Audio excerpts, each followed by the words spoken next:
무엇이든지 하는 바 없이 하는 것, 이것이 참 어렵고도 우리가 꼭 해야 하는 그런 일입니다. 그런데 어떻게 하면은 하는 바 없이 할 수 있을까? 이것이 참 어려운 일이어서 그걸 배우는 중이에요.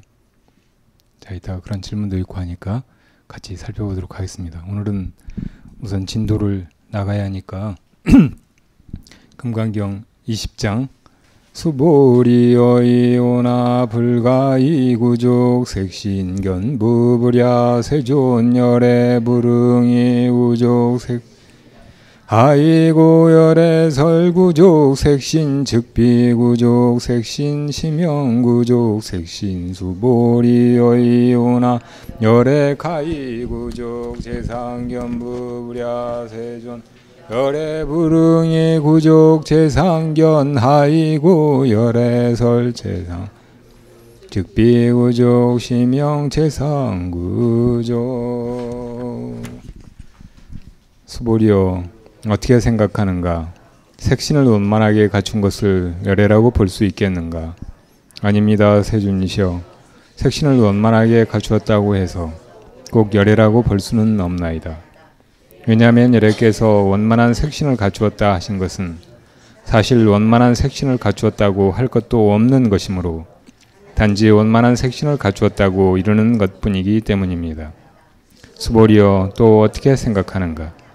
여러 상을 두루 갖춘 것을 열애라고 볼 수 있겠는가? 아닙니다, 세존이시여. 여러 상을 두루 갖췄다고 해서 열애라고 볼 수는 없나이다.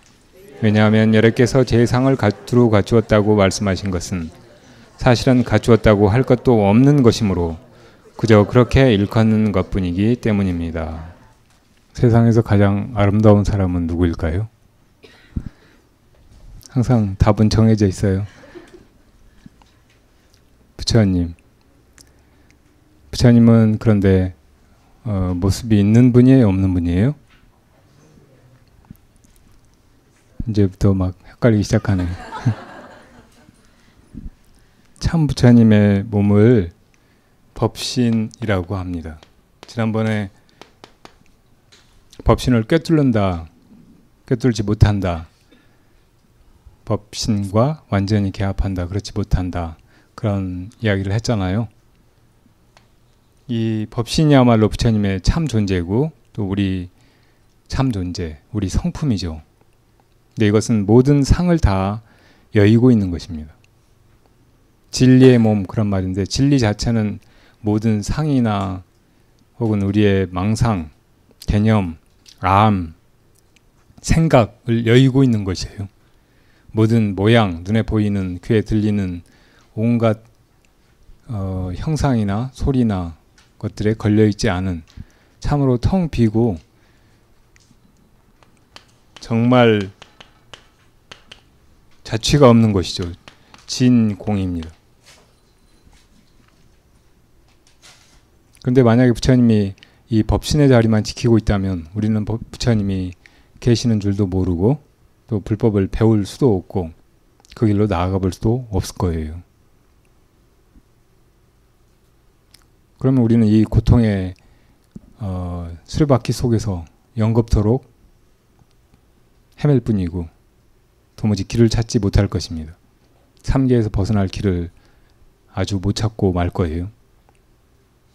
이와 같은 중생의 처지를 큰 자비심으로 연면하신 부처님께서 이 진공의 참 몸에서 우리에게 우리와 똑같은 그런 몸을 가지고 놔두시는 분이, 그 몸이 화신이라고 해요. 화신. 중생을 교화하기 위해서 응화하신 몸.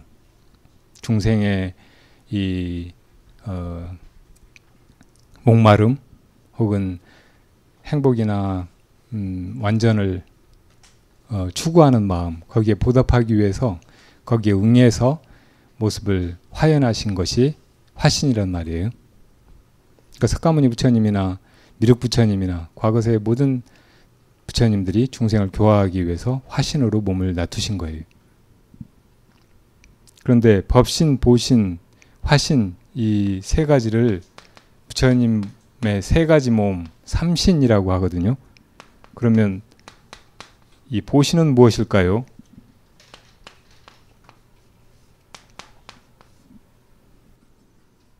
부처님께서 우리에게 일러주시는 것은 우리 모두 다 성불의 길로 나아가서 부처님처럼 되라는 것이잖아요. 근데 우리는 지금 다 여러 가지로 부족한, 불완전한 고통 속에 처해 있는 중생입니다. 근데 이 중생이 마음속에 다 부처의 씨앗을 가지고 있어서 마음을 닦아서 그 마음이 완전해지면, 다시 말하면 참으로 청정해지고 환해지고 자비로워지고, 그래서 부처님과 똑같아지면 성불하는 거죠. 그렇게 해서 이루어진 부처님을 보신이라고 하는 거예요.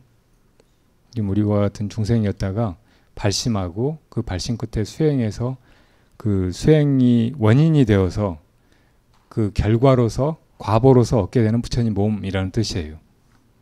저 아미타 부처님은 서방 극락세계를 장엄하시고 누구든지 다 거기로 태어나기를 발원하고 기도하면, 혹은 죽기 전에 10번이라도 아미타 부처님의 명호를 부를 수 있으면 다 그 국토에 와서 이 사바세계의 온갖 고통을 다 여의고 언제나 즐거움만 누리는 가운데서 수행해가고, 그래서 거기서 하품하생에서 상품상생까지 닦아 나아가서 결국은 성불하도록 그런 국토를 장엄하신 부처님이에요. 그러니까 그 아미타 부처님이 어떻게 해서 그런 불국토를 장엄하게 되었는가, 그 연기를 보면 원래 법장 비구였다가 48가지 서원을 세우고, 내가 그런 불국토를 장엄하고 그런 불국토에 누구든지 나아가기를 발언하면 그렇게 즉시 왕생할 수 있도록 그런 발언을 가지고 오랜 인행을 닦으신 거예요. 그 결과로서 이 얻게 된 부처님의 몸이어서 아미타 부처님을 대표적인 보신불이라고 한다고요. 그러니까 우리가 다 지금 중생이잖아요. 자기가 다 중생이라고 생각하잖아요. 자기 본래 마음은 다 부처님 법신과 조금도 다름이 없는데 지금 우리는 자기 처지를 중생이라고 생각한다는 말이에요. 근데 이런 처지에 있다가 발심해서 수없이 많은 인행을 닦아서 결국 우리도 성불하게 된다면 우리는 보신불이 되는 거예요. 그렇게 이루고 나면 또 그 자리에만 머물러 있는 게 아니고 중생을 위해서 언제든지 가피하고 또 응신을 부처님의 중생의 그런 갈구하는 마음에 응답할 수 있는 그런 몸을 놔둘 수 있게 되죠. 우리도 이제 그런 화신을 또 놔둘 수 있게 되는 거예요. 이 법계는 그렇게 되어 있고 다 그런 과정으로 나아가고 있는 것입니다. 그런데 이 부처님이 화신을 놔두실 때 혹은 중생이 수행해서 보신을 이루게 되었을 때 몸은 물론 인간의 모습이죠. 그렇지만 가장 완벽한 그런 모습이에요. 가장 아름답고 가장 장엄하고 어디에도 흠이 없고 그런 몸이죠. 그런 몸에 32가지 큰 특징이 있고 80가지 작은 특징이 있는데 그것을 32상 80종호라고 해요. 저 관세음보살님도 보면은 정수리가 이렇게 솟아있고 또 이마의 중심에 미간에 백호가 있고 귀가 이렇게 길고 목에 주름이 세 개 져 있고 이렇게 눈에 보이는 특징들이 있잖아요. 이런 특징이 32가지란 말이에요. 그리고 자세한 또 특징들이 80가지가 있고, 이제 여러분들 저 관세음보살 보면 참 아름다우시구나, 참 장엄하시구나, 아주 위대하시구나 그런 느낌이 들어요. 예. 실제로 우리가 저런 부처님의 상을 불단에 모셔놓고 하는 것도 그 모습을 보면 우리 마음속에서 신심이 나고 또 발심하게 되고 또 우리 마음이 점점 선해지고 따뜻해지고 밝아지고 하니까 이렇게 모셔두고 거기 절도 하고 항상 경배하는 마음을 가지고 그러는 거죠. 저런 상이야 물론 헛것이고 인연이 닿으면 없어져 버리는 거죠.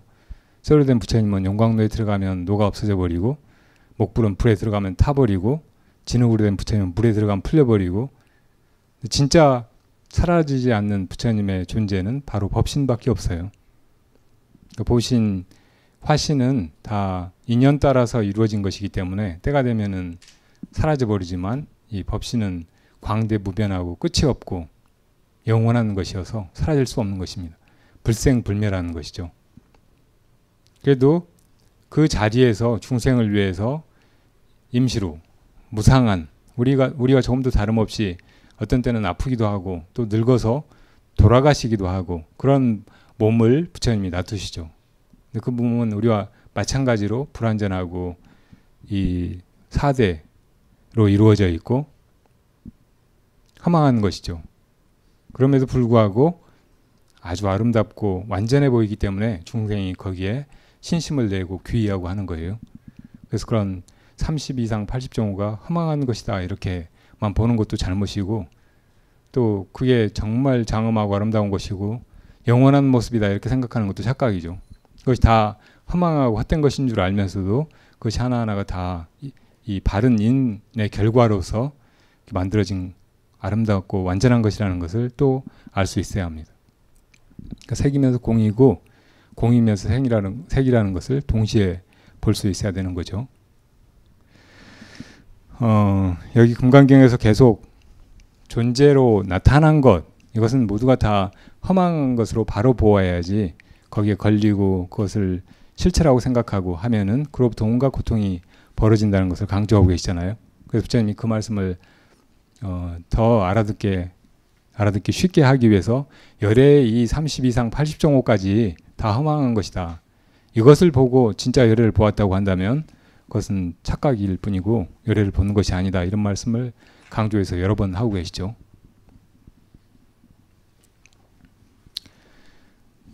옛날에 당나라 때 섬서성에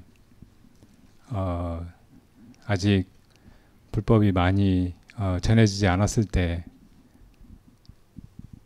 보현보살님과 관세음보살님이 모습을 나타셨어요. 네, 보현보살님은 늙은 노모로 나타나고 관세음보살님은 아주 아름다운 절세의 가인으로 나타나셨어요. 이름을 보덕각시라고 불렀어요.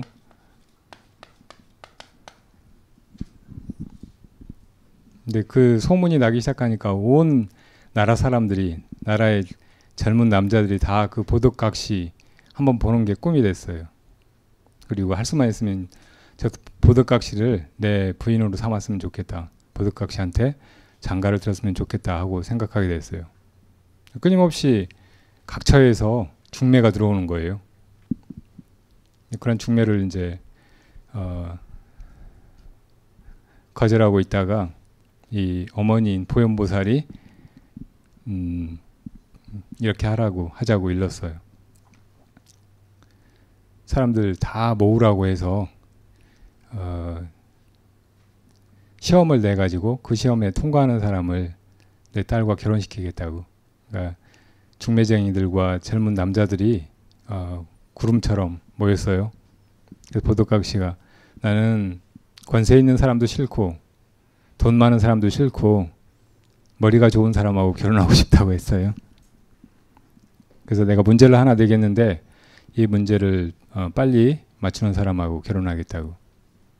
문제는 다름이 아니고 금강경을 관세음보살님 보문품이 법화경 안에 있어요. 그 보문품을 하루 만에 외는 사람한테 시집가겠다고.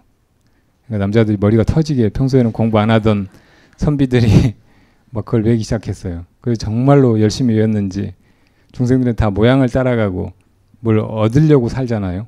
그래서 이제 얻을 것이 생겨야 막 눈이 반짝반짝 빛나고 죽을 줄 살 줄 모르고 모든 노력을 다 기울이게 되죠. 이제 그런 마음을 이용하기 위해서 관세음보살님과 보현보살님이 모습을 그렇게 놔두신 거예요. 그러니까 이것을 중생을 수순한다고 해요.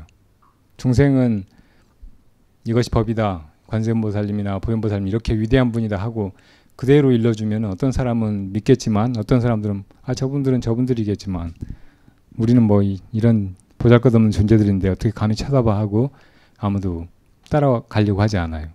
그러니까 중생의 처지로 내려와서 중생들과 같이 중생들의 탐욕이나 어리석음이나 온갖 그런 마음 속에 부족한 것들에 그대로 처지를 맞춰가면서 같은 눈높이에서 이제 교화해 나가시는 거죠. 그래서 하루 사이에 보문품을 다 외운 사람이 50명이나 됐어요. 그러니까 또 보덕각 씨가 내가 50명한테 시집갈 수는 없으니까 다시 문제를 내겠다고. 그래서 이제 금강경을 하루 밤 사이에 다 외우는 사람이 있으면 그 사람한테 시집가겠다고 했어요.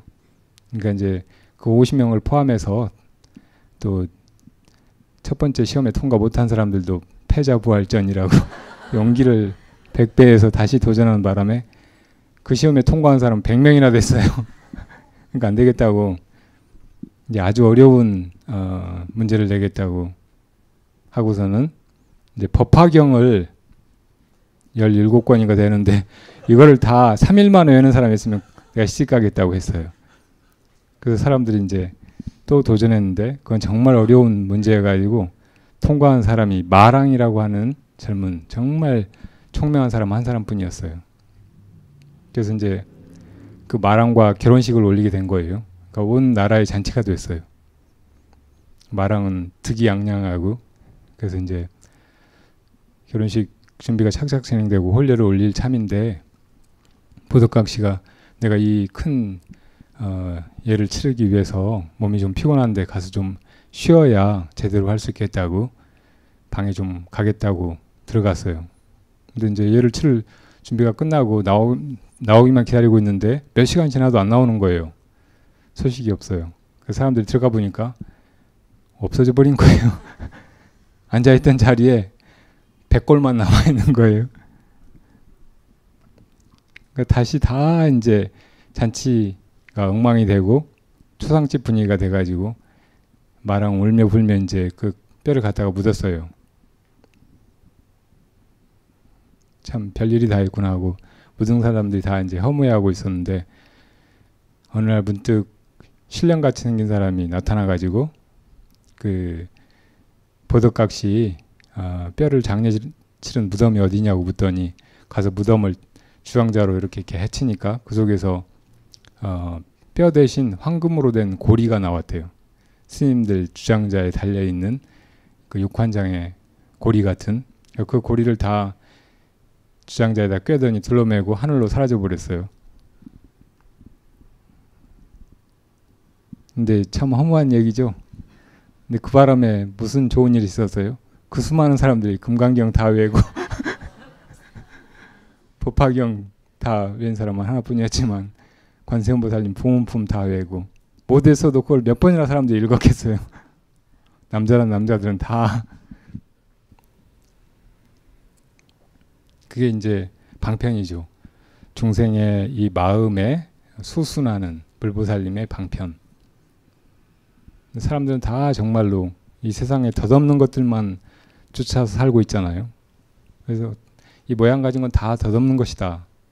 모양 없는 것이야말로 생사에 속하지 않는 것이고 나지 않는 것이 멸하지 않는 것이고 그것이 영원한 것이다. 모양 없는 것, 그것은 나도 남도 없는 것이고 안도 밖도 없는 것이고 그렇지만 그것이 어디에도 막힘이 없고 늘 행복하고 편안하고 자유롭고 모든 것을 다 할 수 있고 일체 중생에게 항상 지혜롭고 자비로운 가르침을 베풀 수 있는 내 불성이다 하는 것을 부처님께서 누누이 이야기하시고 그렇게 이끌려고 해도 거기에 방편이 없으면 그 말을 뭐 별로 들으려고도 하지 않고 믿지도 않고 따르지도 않아요. 보덕각시 차지하기 위해서 금강경 외라 하면 금강경 죽어라고 외는데 금강경의 이 어마어마한 진리, 바로 여러분 안에서 영원하고 영원히 행복하고 영원히 자유로운 그것을 찾는 가르침이 이 금강경에 있다. 이 금강경 좀 배워라, 공부해라, 외라 하면은 아무도 안 한다고. 왜 그럴까요? 이렇게 한심한 것이 중생이죠. 그렇게 알면서도 우리는 끝없이 속고 끝없이 모양을 추구하고 끝없이 무엇인가를 얻으려고 하고 무엇을 알려고 하고 그런 아주 오래 묵은 습관이 있습니다.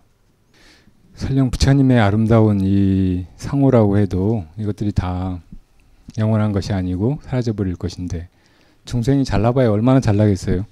예뻐야 얼마나 예쁘고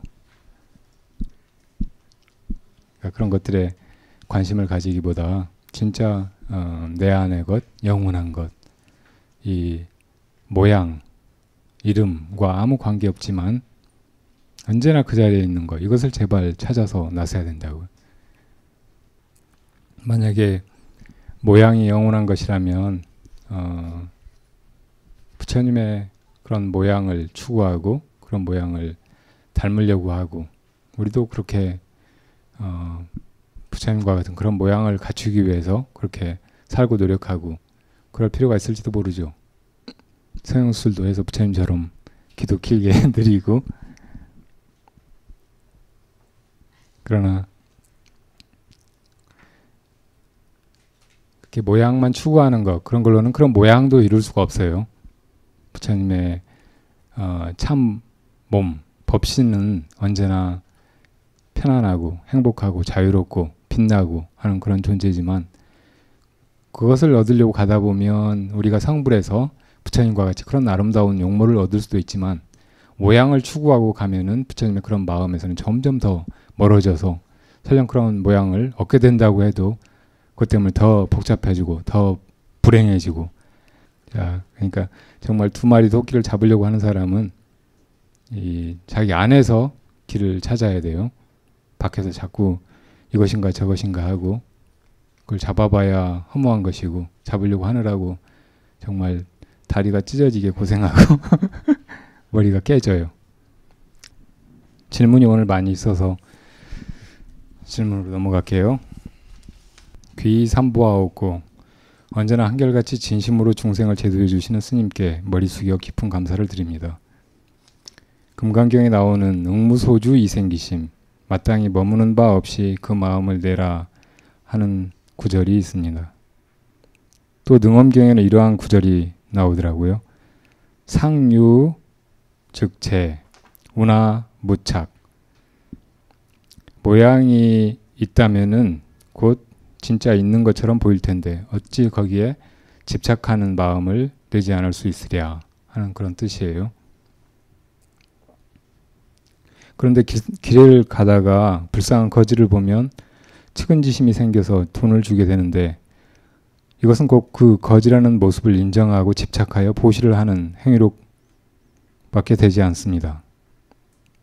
그럼 중생들은 과연 위에 두 법문 사이에서 어떻게 상대 존재를 모양을 보고 이름을 붙이지 않고 다시 말하면 머무는 바 없이 무주상 보시를 할 수 있을까요? 두 법문이 서로 조화를 이룰 수 있도록 스님께서 좋은 방법을 알려주시면 말세의 중생들이 미혹한 세상에서 마음을 다스리는데 도움이 될 것이라 생각됩니다. 그러니까 이 질문의 요지는 이미 모양이 보이고 그 모양을 보고 나면 그것이 있다고 인정한 것인데 그리고 나서 이제 모양이란 없는 것이다. 혹은 모양에 집착하거나 거기 마음을 머무르게 해서는 안 된다. 이런 머무는 마음을 버리고 머무는 바 없는 마음으로 보시를 행해야 된다. 이렇게 생각하고 그렇게 하려고 하면은 잘 안 된다는 거죠. 벌써 마음이 모양을 보고 있고 있다고 인정하고 있고. 이럴 때 어떻게 해야 되느냐. 전에 제가 말씀드리는 것 같은데 한다는 생각 없이 할 수 있는 방법 잊어버리셨어요? 그 답은 아주 쉬운 간단한 방법은 바로 모르는 마음에 있어요.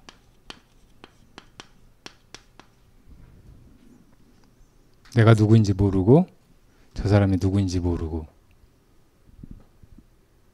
내가 뭔가를 안다 하는 그런 생각이 있고 알려고 하는 마음이 있고 그러면 항상 모양이나 이름이나 알미나에 집착하게 되는 거죠. 우리는 다 서로 누구인지 몰라요.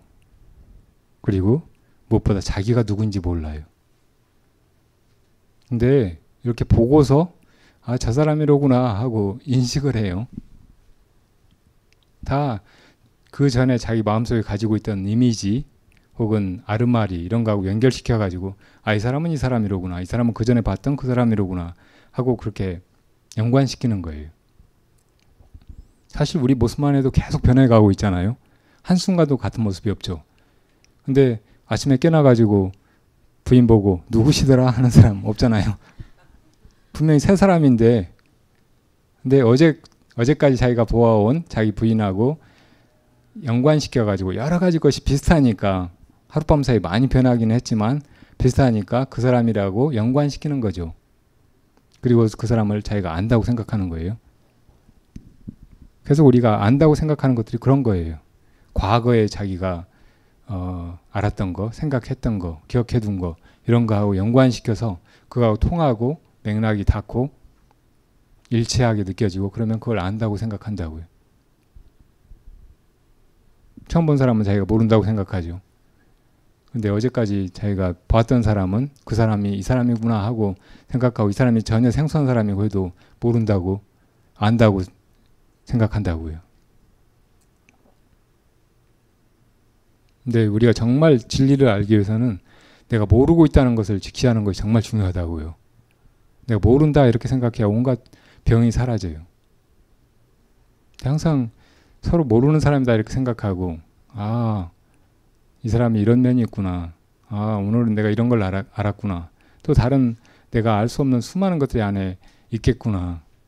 다음에 또 다른 걸 알게 되면 이것도 내가 본 작은 부분에 지나지 않고 정말 많은 부분은 내가 모르는 채로 있구나. 항상 이 사람의 내면은 내가 모르는 것으로 가득하고 그 모르는 그 신비 속에 그 사람의 정말 좋은 면들, 아름다운 면들, 내가 미처 보지 못한 진가들이 숨어 있겠구나 이렇게 생각하고 그 사람을 보아야 항상 그 관계가 신선하고 생기가 있고 그리고 영원히 이어져 갈 수 있고 그런 거예요.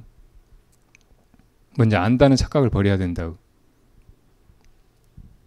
서로 또 알기 얼마나 어려운지 몰라요. 자기가 자기를 모르는데 남을 어떻게 알겠어요. 자기 안에 보면 정말 낯선 전혀 그럴 것 같지 않은 그런 부분들이 숨어 있다는 것을 발견하게 되잖아요. 깊이 들여다보면 들여다볼수록 자기가 자기를 정말 몰랐었다는 것을 알게 된다고. 더 들여다보면 들여다볼수록 자기가 자기를 알 수 없는 존재라는 것을 알게 되는 거예요. 달마스님에게 양무제가 당신은 누구십니까? 하고 물었을 때 불식 하는 말이 이게 정말 진실한 말이고 정말 자기를 잘 아는 말이라는 말이에요. 소크라테스가 제자들이 너 자신을 알라, 너 자신을 알라 하도 스승이 강조하니까 그럼 스승님은 당신이 누구신지 아십니까? 하니까 나도 모른다. 그렇지만 나는 내가 나를 모른다는 것을 잘 알고 있다. 이렇게 말했듯이 아는 마음을 버리고 모른다는 것을 자각해야 된다고요. 그러니까 여러분들이 금강경 배우면서 바로 이렇게 아는 것에 떨어지지 않고 아는 것이란 다 상이나 개념이나 말 이런 데 농락당하는 거예요. 그런 걸 벗어나 가지고 모르는 마음으로 바로 보는 그 안목, 그 눈동자를 얻어 가지고 그런 마음으로 세상을 보고 타인을 보고 내가 하는 행위나 또 이 세상 일이 이루어져 가는 것을 바로 보는 것, 이것을 가르치고 있는데 우리가 그렇게 살려고 해야지. 금강경 배웠다. 금강경의 무주상보시가 주제다. 그러니까 그렇게 해야지. 저 거지 있구나. 거지한테 뭘 줘야지. 주기는 주되 주는 법 없이 줘야 되는데 이거 어떻게 해야 되지? 이렇게 막히면 안 된다고요. 항상 내가 먼저 나를 몰라야 되고 나 모르는 그런 마음으로 세상을 보고 다른 사람을 보고 내가 하는 행위를 보고 그러면 진짜 알 수 없어요. 무엇이 이렇게 하는지 알 수가 없다고. 내가 돈을 그러면은 못 주게 되는 걸까요? 화두만 들고 살면 도대체 이게 무엇일까? 이복고 하는 화두만 들고 살면 아무것도 못하게 될까요? 그러면은 밥도 못 먹게 되고 잠자다가 숨도 못 쉬게 되고 그럴까요? 그런 거 다 하게 돼요. 원래 그렇게 되도록 되어 있어요. 모든 것이 다 인연 따라서 일어나도록 되어 있다고. 법계의 이치고 우리 성품이 가진 그런 반야의 작용이에요. 그러니까 그런 걱정하지 말고 모르는 마음으로 뛰어드는 거예요. 그렇게 한번 해봐요. 그러면 모르는 마음 그대로 숨도 쉬고 밥도 먹고 화장실도 가고 다른 사람한테 더 자비롭게 하게 되고 골치 아픈 문제가 있어도 아주 지혜로운 생각이 혹은 방책이 떠올라서 그 문제를 잘 풀게 되고 그런 걸 스스로 알 수 있다고. 이건 정말 실험해봐야 될 것이에요. 이론적으로는 도대체 불가능하죠. 우리는 항상 아는 것, 생각에만 의지해 살아왔기 때문에 어떻게 생각 없이 그런 일을 할 수 있단 말인가. 무주상보시를 어떻게 생각 없이 한다는 생각 없이 도대체 이게 실천 가능한 것인가. 이런 의문에 빠질 뿐이에요. 근데 해보면 아 이렇게 되는구나 하고 알 수 있다고. 가장 간단하게 화두 들고 있어봐요. 그래도 숨도 쉬고 오줌 마려우면 화장실도 가게 되고 배고프면 밥때 돼서 누가 밥 주면 먹게 되지. 아 나 화두 넣으라고 모르겠다고 이거 어떻게 해야 될지 모르겠다고. 그렇게 될까요? 다 되거든요. 그러니까 믿음을 가지고 그렇게 한번 해보는 거예요. 그러니까 이런 어려운 문제 자꾸 만들어내지 말고 그냥 해보는 거예요. 화두 들고 살아봐요. 그러다가 길 가는데 거지가 있는데 그냥 자기가 지나쳤는지 아니면 돈을 주고 갔는지 나중에 돌아와 보라고. 그럼 주고 갔어요. 그게 바로 무주상보시라고요. 하는 바 없이 하려면 모르는 마음 이것을 잘 알아야 돼요. 그 마음을 항상 지켜가고 그 마음으로 살아야 된단 말이에요. 그 속에서 반야가 작용하고 또 무량한 복덕을 짓게 된다고요. 늘 혼신을 다해 주시는 강의에 감사드립니다.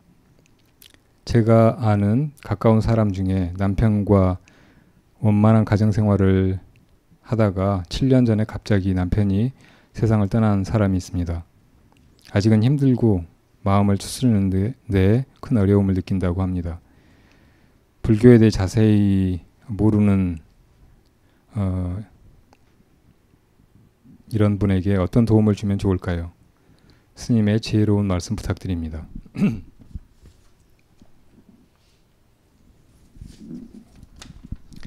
이 세상 모든 일이 알고 보면 다 우리가 부처님 되러 가는 그런 길이고 그런 과정이에요. 근데 모르고 보면 다 알고 보면 생로병사의 길이에요. 태어나고 늙어가고 온갖 병고에 시달리고 그러다 죽고 또 태어나고 또 그 과정을 거치다가 또 끝나고 계속 그런 반복뿐이죠. 그러니까 온통이 이 존재계의 줄거리가 생사뿐인 거예요. 생로병사. 그 속에 온갖 만남과 헤어짐이 있죠. 어떤 만남은 정말 행복하고 그동안 그렇게 찾던 큰 보람으로 느껴지는데 어떤 만남은 만나자마자 원수가 만난 그런 느낌이고 온통 지옥 같은 고통이고. 근데 어떤 것이 좋은 것이고 어떤 것이 나쁜 것일까요?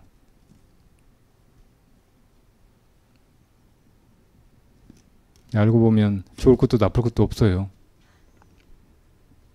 다 무상하고 지나가 버리는 것이고 끝이 있거든요. 정말 좋았던 것도 끝이 나버리고 그 끝은 참 아프고 더 서럽고 한스러워요.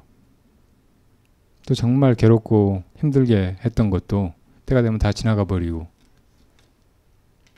그러니까 좋은 것에도 너무 집착할 것도 아니고 싫고 괴로운 것에도 너무 낙담하고 막 염증을 내고 괴로워하고 할 것도 없는 거예요. 울고 웃고 할 것이 사실은 별로 없다고요.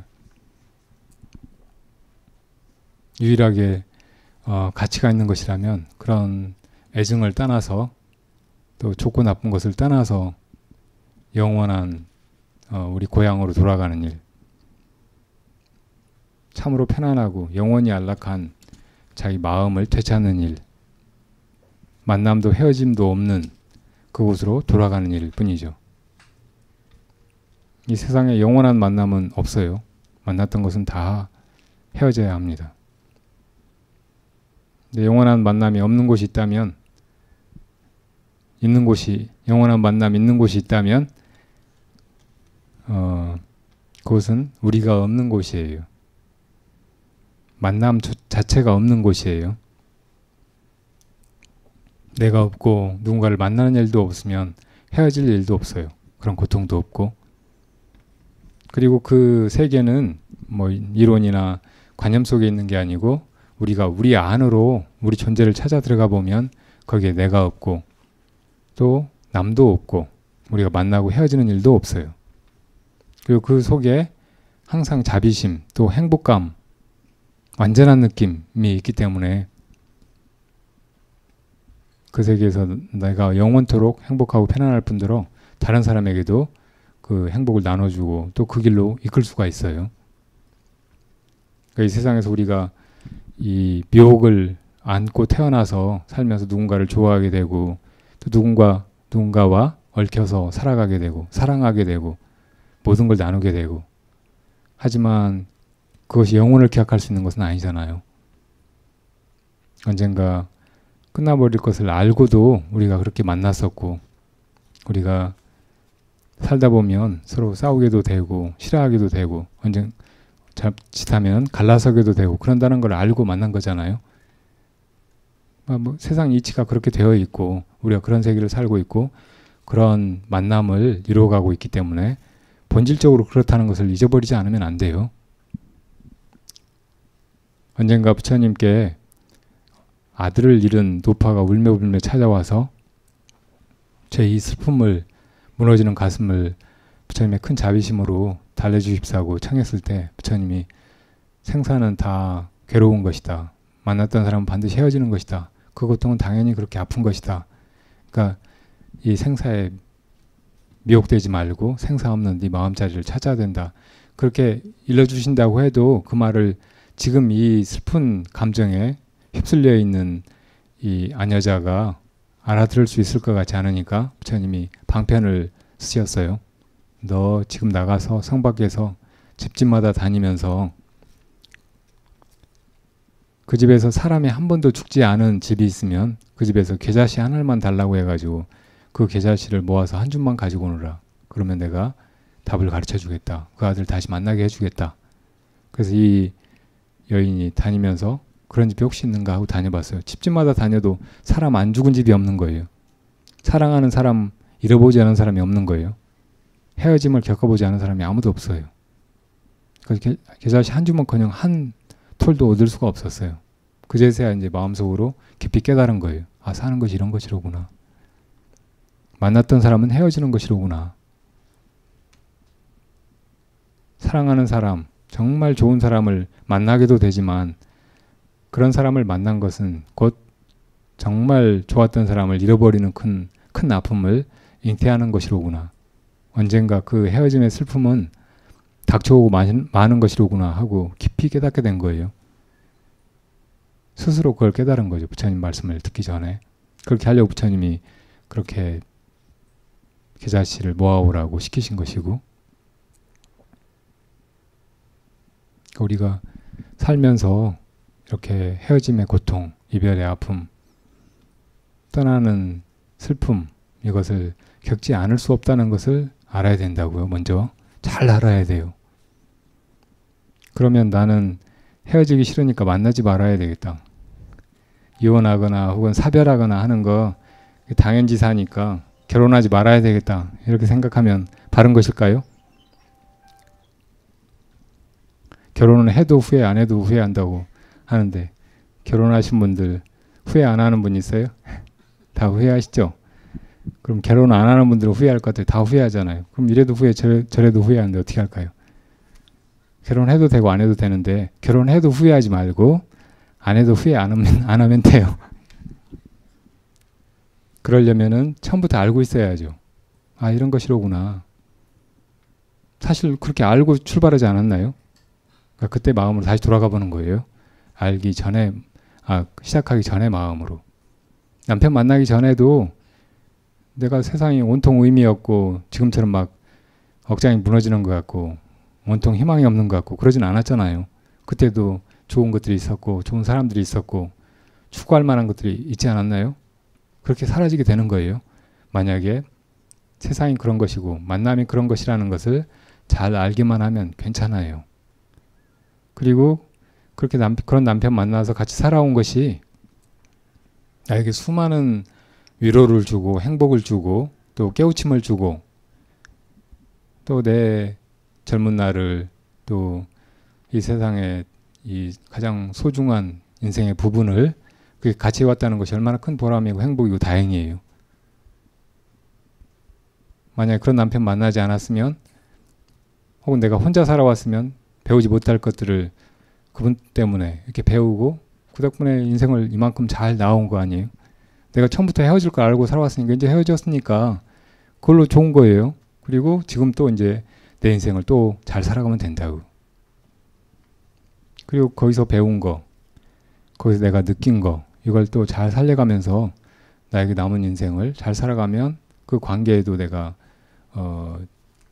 부끄럽지 않고 또 어느 정도 가품이 되고 그런 거죠. 그리고 우리가 또 진실로 다른 사람을 사랑한다면 내가 없는 곳에서도 그 사람이 행복하고 내가 남기고 떠났을 때도 그 사람이 이 세상에서 잘 살기를 바라지 나 없으면 울고불고 하다가 죽어버리고 그러기를 바라겠어요? 그러니까 내가 행복하게 잘 살아가는 거, 또 나머지 인생을 의미 있게 잘 회항하는 거, 이것이 그렇게 나와 이 한 생을 한동안 같이 잘 나아온 사람에 대한 도리이기도 합니다. 그런 마음으로 만나고 같이 살아가는 거예요. 꼭 부부관계가 아니어도 이 세상에서 수많은 사람을 만나고 관계들을 형성하고 또 그렇게 같이 나아가는 의미가 거기 있는 거예요.